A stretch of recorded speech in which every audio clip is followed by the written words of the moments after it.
We've talked a little bit about diversity of thought, which is often been, said to be the new frontier of diversity.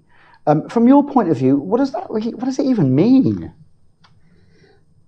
I mean, diversity of thought really is about recognizing that, regardless of your background, that we all have very different thought processes, ways of viewing the world.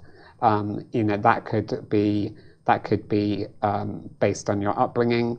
It could be because you are on the autism spectrum and just have a different way of interfacing with the world around you. And actually, it's about focusing on the benefits of that diversity of thought in terms of the impact that can have on businesses. You touched on autism, for example, there. There's a lot of research being done on neurodiversity. I prefer sort of neuroatypical, actually. I think it's a slightly better a way of approaching it. And, CIPD did a recent study and it said that the neurodiverse were the most innovative group out of all different employee groups that they'd reviewed, and also were very high up on professional ambition, which seems to me to be what businesses of the future should be looking for. Innovators who are ambitious and want to further their careers. Yeah.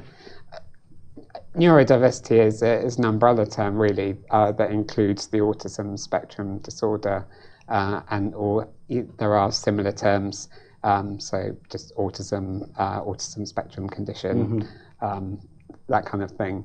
But actually, neurodiversity also covers things like dyslexia as well, and dyspraxia, things like that. And ADHD. ADHD, yeah. So it's a family of sort of neurodiverse conditions. It's a spectrum, so there is, no one is ever really the same.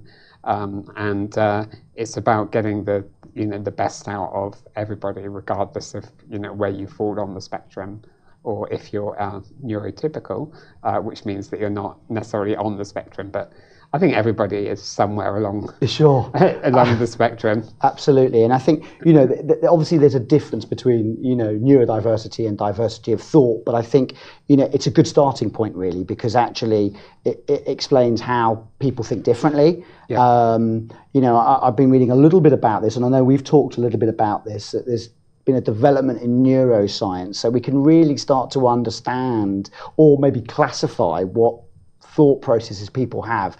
Obviously, no two people are exactly the same, but actually, what kind of strengths that we have and behaviours. Yeah. As you say, there's been tons of neuro research over the last few years. We know a lot more about it.